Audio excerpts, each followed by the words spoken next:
Hi everyone.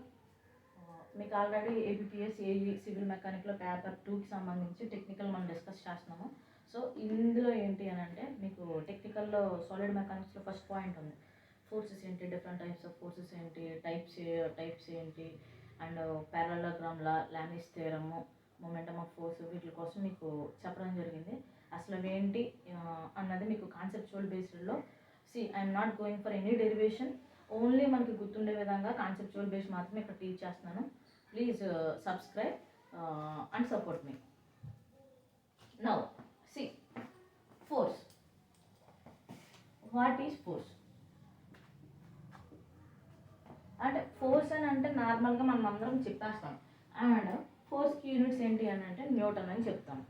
ఇప్పుడు ఈ force Newton అని అన్నప్పుడు అసలు ఈ ఫోర్స్ ఏం చేయగలుగుతుంది అంటే ఫోర్స్ ఏం చేయగలుగుతుంది అని అంటే ఏంటి అని అంటే ఇప్పుడు ఒక బాడీ మీద ఫోర్స్ అప్లై చేసాం, సరే అప్లై చేసినప్పుడు ఓన్లీ ఆ బాడీ యొక్క మోషన్ మాత్రమే అది ఆపేస్తుందా లేదంటే మోషన్ని కంటిన్యూ చేస్తుందా అని అంటే ఫోర్స్ ఏం చేయగలుగుతుంది, అసలు ఫోర్స్ ఏం చేయగలుగుతుంది అని అంటే చూడండి, ఈదర్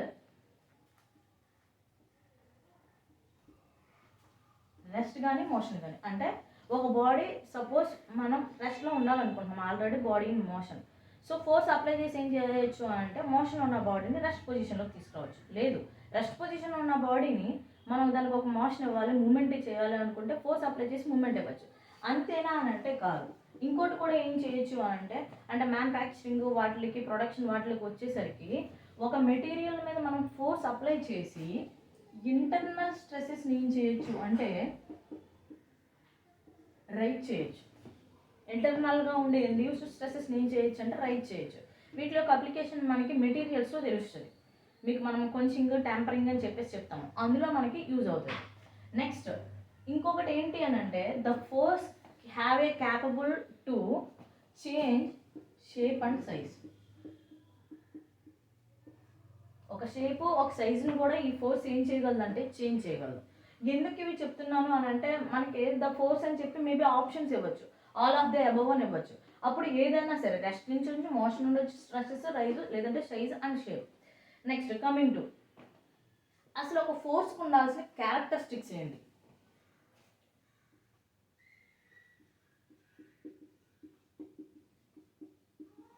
ఫోర్స్కి ఉండాల్సిన క్యారెక్టరిస్టిక్స్ ఏంటి? ఫోర్స్కి క్యారెక్టరిస్టిక్స్ ఉండడము ఏంటి అని అంటే ప్రతి ఫోర్స్కి ఏముంటుంది అని అంటే ఒక క్యారెక్టరిస్టిక్ ఉంటుంది. ఏంటి ఆ క్యారెక్టరిస్టిక్స్ అని అంటే చూడండి, suppose I'm taking a body here. ఇక్కడ దీన్ని ఏమంటున్నాను అని అంటే ఒక పాయింట్, ఆరిజిన్ పాయింట్ కింద తీసుకున్నాను. ఇప్పుడు ఇక్కడ నుంచి నేను ఏం చేశాను అంటే ఫోర్స్ ఎఫ్ని అప్లై చేశాను.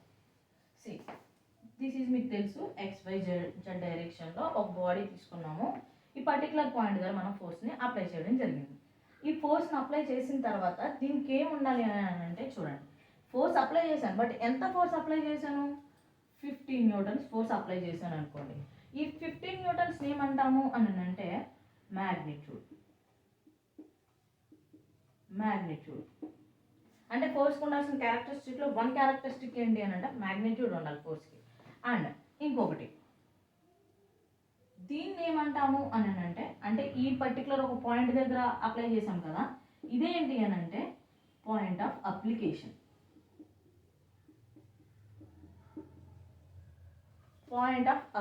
అంటే ఏ పాయింట్ దగ్గర మనం ఫోర్స్ అప్లై చేస్తున్నాం అన్నది కూడా ఇంపార్టెంటే. నెక్స్ట్ ఇంకొకటి ఏంటి అని అంటే ఒకటి magnitude, second point of application అయితే థర్డ్ వన్ ఏంటి అని అంటే డైరెక్షన్. అంటే ఏ డైరెక్షన్లో అప్లై చేస్తున్నాం, ఏదర్ ఇలా అప్లై చేస్తున్నామా లేదా ఇలా అప్లై చేస్తున్నామా అన్నది కూడా ఇంపార్టెంటే. సో దీస్ ఆర్ ఏమంటాము అంటే థర్డ్ వన్ ఏంటి అంటే direction. The fourth one and very important one ఏంటి అని అంటే సపోజ్ నేను ఈ డైరెక్షన్లో అప్లై చేస్తున్నాను. ఈ డైరెక్షన్లో అప్లై చేసినప్పుడు నేను దీన్ని ఏం చేస్తున్నానంటే ఎక్స్టెండ్ చేస్తున్నాను. చూడండి, దాన్ని ఎక్స్టెండ్ చేస్తున్నాను. లేదు, ఎక్స్టెండ్ ఓన్లీ అప్పర్ వైపు అంటే పైకి చేయాలని అంటే నో నీడ్ ఆఫ్ ఇలాగే కాదు, ఈ పాయింట్ ఆఫ్ ఫోర్స్ ఏదైతే ఉందో దాన్ని ఇలా డౌన్వర్డ్ కూడా మనం పాయింట్ ఆఫ్ అప్లికేషన్ మనం ఏం చేయొచ్చు అంటే ఎక్స్టెండ్ చేయొచ్చు. ఏంటిది పాయింట్ ఆఫ్ అప్లికేషన్ ఎక్స్టెండ్ చేయడం అని అంటే ఏమంటాము అని అంటే line of action. Fourth one line of action. ఇది ఎందుకు ఇంపార్టెంట్ అని అంటే మనకి కొన్నిసార్లు ఏం చేయాల్సి వస్తుంది అని అంటే లైన్ ఆఫ్ యాక్షన్ బట్టి ద ఫోర్స్ని ఏం చేస్తామంటే దాని ప్లేస్ని చేంజ్ చేస్తాం. అంటే ఇప్పుడు ఇక్కడ ఫోర్స్ ఇలా ఉంది, ఇదే ఫోర్స్ని ఇదే డైరెక్షన్లో కూడా నేను ఏం చేయొచ్చు అంటే ఇక్కడ నేను అప్లై చేయొచ్చు. అంటే చూడండి మీకు క్లియర్గా చెప్తున్నా. ఇప్పుడు ఇక్కడ బాడీ ఉంది, నేను సెపరేట్గా డ్రా చేస్తే యాక్చువల్లీ ఇక్కడ నుంచి ఇలా అప్లై చేసాం ఫోర్స్ అన్న. ఇప్పుడు పాయింట్ ఆఫ్ అప్లికేషన్ అని అంటే ఏంటి అని అంటే ఇదే దాన్ని ఇలా పాయింట్ ఆఫ్ అప్లికేషన్లో తీసుకొచ్చి ఇక్కడ కూడా తీసుకోవచ్చు. అంటే ఈ లైన్ మొత్తం అదే ఫోర్స్. ఇది మనకి ప్రాబ్లమ్స్ చేసేటప్పుడు కానీ లేదు అని అంటే ఒక ఫోర్సెస్ని రిప్రజెంటేటివ్ ఫ్రీ బాడీ డయాగ్రామ్లో డ్రా చేసుకునేటప్పుడు కానీ ఈ లైన్ ఆఫ్ యాక్షన్ ఏదైతే ఉందో ఈ లైన్ ఆఫ్ యాక్షన్ ఈ పాయింట్ దగ్గర నుంచి ఏదైతే ఉందో ఈ పాయింట్ దగ్గర నుంచి మనం పెంచుకుంటుంది, ఏదైనా ఎక్స్టెండ్ చేసుకుంటుంది ఇన్ ఏదర్ డైరెక్షన్, అప్వర్డ్ అవనివ్వండి డౌన్వర్డ్ డైరెక్షన్ అవ్వండి. ఈ లైన్ ఆఫ్ యాక్షన్ అనేది చాలా చాలా ఇంపార్టెంట్. సో బిట్ అడిగితే మిమ్మల్ని ఏంటి అంటే what are the characteristics of the forces అని అంటే magnitude, point of application, direction and line of action. ఈ 4 ఇస్తే 4 లేదు ఏదన్నా విచ్ ఈస్ నాట్ ద అని అడిగినా సరే మీకు ఈ 4 తెలిస్తే నాట్ అన్నది ఏదో మీరు ఏం చేయగలుగుతారు అని అంటే పెట్టగలుగుతారు ఈజీగా. నెక్స్ట్ వన్, ఇది ఫోర్సెస్ ఏం చేయగలుగుతుంది, క్యారెక్టరిస్టిక్స్ ఆఫ్ ది ఫోర్సెస్. ఇంకా టైప్స్ ఆఫ్ ఫోర్సెస్కి వచ్చేసరికి నేను టైప్స్ ఆఫ్ ఫోర్సెస్ మీకు ఎక్స్ప్లెయిన్ చేయట్లేదు. ఎందుకు అని అంటే టైప్స్ ఆఫ్ ఫోర్సెస్ అనేవి మనకి టెన్జైల్ ఫోర్స్ అని మాట్లాడతాము, కంప్రెసివ్ ఫోర్స్ అని మాట్లాడతాము, అవి మీ అందరికీ తెలుసు. లేదంటే పుల్ ఫోర్స్ అని చెప్పి లేదు పుష్ ఫోర్స్ అని చెప్పేసి అని చెప్తాము. సో అది మనకి అంత అడిగే ఛాన్స్ లేదంటే అందులో తెలుసుకోవాల్సింది అయితే మనకి ఎక్కువేమి ఉండదు. అయితే ఇప్పుడు నెక్స్ట్ ఇంకోటి ఏంటి అని అంటే ప్యారలలోగ్రామ్ లా.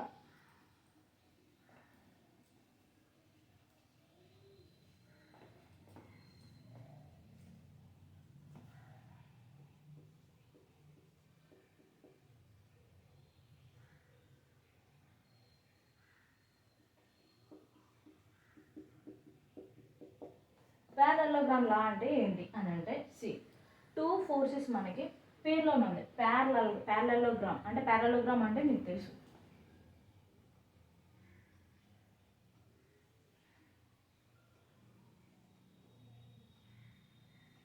ఇలా యాక్ట్ అవుతున్నాయి అనుకోండి. ప్యారలలోగ్రామ్ లా ఇలా యాక్ట్ అవుతున్నప్పుడు ప్యారలలోగ్రామ్ లా ఇది ఫోర్స్ 1, ఇది ఫోర్స్ F. డైరెక్షన్ ఇండికేట్ చేస్తున్నాను. F1కి F2కి ఉన్న యాంగిల్ ఏంటంటే తీటా. కన్ఫ్యూజ్ అవ్వకండి, F1కి F2కి ఉన్న యాంగిల్ ఏంటంటే తీటా. ఇప్పుడు ఇది మనం ఏం చేస్తాము అని అంటే ప్యారలలోగ్రామ్ కింద మనము చూపిస్తున్నాం మీకు.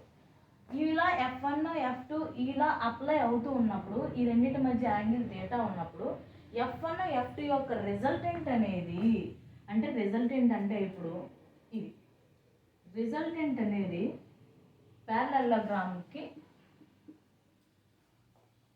డయాగ్నల్ అవుతుంది. ప్యారలలోగ్రామ్కి డయాగ్నల్ అవుతుంది. అయితే this one is alpha. Alpha వేరు, డిఫరెంట్ తీటా వేరు. తీటా అంటే theta is for the forces. Two ఫోర్సెస్కి ఉన్న యాంగిల్ తీటా. ఆల్ఫా ఏంటి అని అంటే రెండింటి యొక్క రిజల్టెంట్ చేసే యాంగిల్. అంటే ఆల్ఫా అన్నారంటే ఇది రిజల్టెంట్కి సంబంధించింది అన్నది ఐడియా మీకు రావాలి. అంతేగాని ఆల్ఫా అంటే రెండు ఫోర్సెస్గా అన్న కన్ఫ్యూజన్ అయితే మీకు రాకూడదు. ఇప్పుడు ఈ రిజల్టెంట్కి మనకి ఏం చేశారు అంటే ఒక ఎక్స్ప్రెషన్ ఇవ్వడం జరిగింది. ఆ ఎక్స్ప్రెషన్ ఏంటి అని అంటే మీ అందరికీ తెలుసు, F1² plus F2² plus 2F1 F2 cos theta. 2F1 F2 cos theta.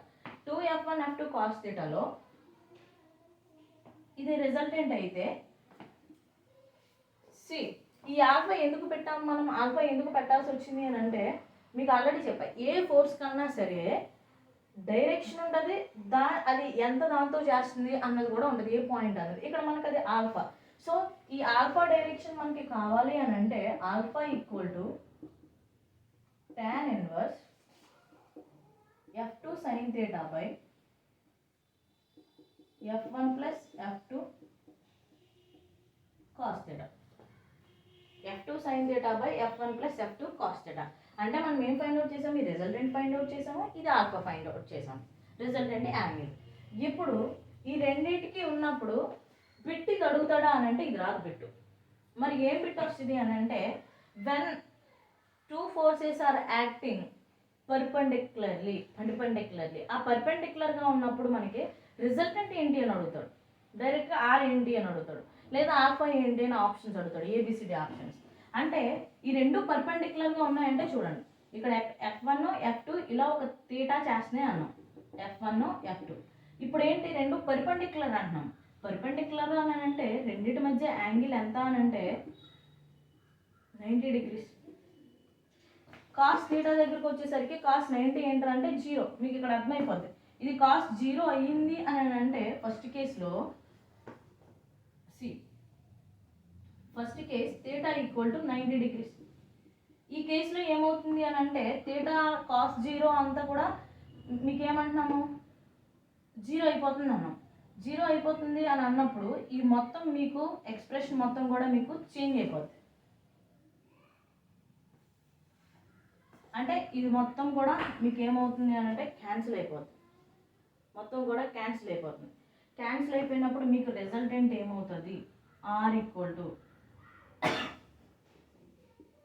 √F1² plus F2². అంటే మీరు అందులో సబ్స్టిట్యూషన్ చేసుకోవాలి. ఇక్కడ చూడండి, కాస్ థీటా ఈక్వల్ టు ఇది 0 అంటే F2 మొత్తం మనకి 0 అయిపోయి థీటా 90 అని అంటే 1 వస్తుంది. అంటే F2/F1 అంటే ఆల్ఫా ఈజ్ ఈక్వల్ టు ఏం రాస్తాము, tan ఇన్వర్స్ F2/F1. ఇప్పుడు సేమ్ అలాగే ఏంటంటే when theta equal to 0. Theta equal to 0 అంటే మీకు డిగ్రీస్ మెన్షన్ చేయడు వాడు బిట్లో. When the two forces are acting collinear కానీ ప్యారలల్ కానీ అని అడుగుతాడు. అని అంటే ఏంటి, ఇప్పుడు ఇలా యాక్ట్ అయినాయి అన్నాము, ఇప్పుడు రెండు ఒకే కొలీనియర్ అంటే ఇది కొలీనియర్ ఫోర్సెస్. అంటే ఇప్పుడు F1 ఇలాగా F2 ఇలాగా లేదు, F1 డైరెక్షన్ ఇలా ఉంటే ఆపోజిట్ డైరెక్షన్ అంటాం, లేదు F1 F2 ఒకే లైన్ మీద యాక్ట్ అవుతున్నాయి అని అంటే ఈ రెండింటి మధ్య మనకి ఏంటి అని అంటే there is no angle, theta equal to 0. Theta equal to 0 అయినప్పుడు ఏం చేయాలి, థీటా ఈక్వల్ టు 0 అయినప్పుడు ఏం చేయాలి, థీటా ఈక్వల్ టు 0 అంటే ఇక్కడ కాస్ 0 మీకు తెలుసు, cos theta is equal to 1. అప్పుడు మీకు ఈ ఎక్స్ప్రెషన్ ఇలా ఉంటుంది యాజ్ ఇట్ ఈజ్. ఇలా ఉంటే ఇది మనకి a+b² ఫార్మేట్లో ఉంది. a+b² అంటే a+b అని చెప్పేసి అని అంటాం. అంటే r is equal to F1 + F2. లేదు డైరెక్ట్ బిట్ అడిగినా మీకు ఇవన్నీ వచ్చేయాలి, డైరెక్ట్ బిట్ అడిగినా సరే మీకు ఇవన్నీ వచ్చేయాలి.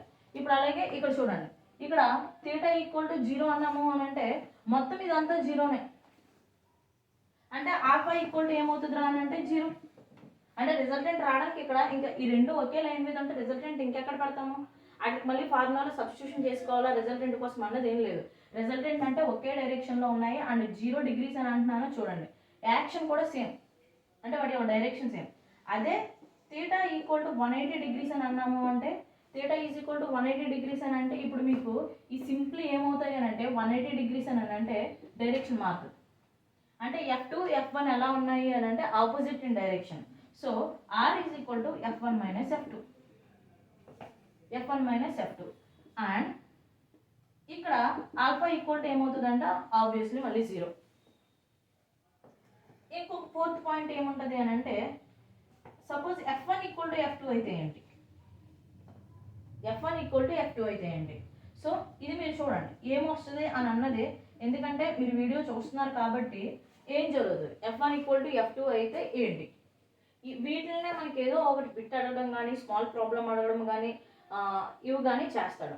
And coming to this is up to ప్యారలలోగ్రామ్లా. ఇప్పుడు ఈ ప్యారలలోగ్రామ్లో ఏంటంటే పర్పెండిక్యులర్గా ఉంటే మనం ఏమంటాము అని అంటే పర్పెండిక్యులర్ అంటాం. పర్పెండిక్యులర్గా లేకపోతే ఆ ఫోర్సెస్ని మనం ఏమంటాము అని అంటే ఆబ్లిక్ అంటాం, ఆబ్లిక్ ఫోర్సెస్ అంటాం. ఆబ్లిక్ అంటే డిఫరెంట్ యాంగిల్స్ అని. అండ్ సి ప్యారలలోగ్రామ్లో is applicable to only 2 forces, not more than 2 forces. So 2 forces కంటే ఎక్కువ ఉంటే ఎలాంటి థియరమ్స్ ఎలా చేయొచ్చు ఫోర్సెస్ కోసం ఎలాంటి క్వశ్చన్స్ అడిగే అవకాశం ఉంది, లామిస్ థియరం ఎలా అప్లికేబుల్ చేస్తాము, ఇవన్నీ కూడా ఏంటి అంటే కమింగ్ నెక్స్ట్ వీడియోలో మనం డిస్కస్ చేద్దాం. And follow up my channel. Thank you.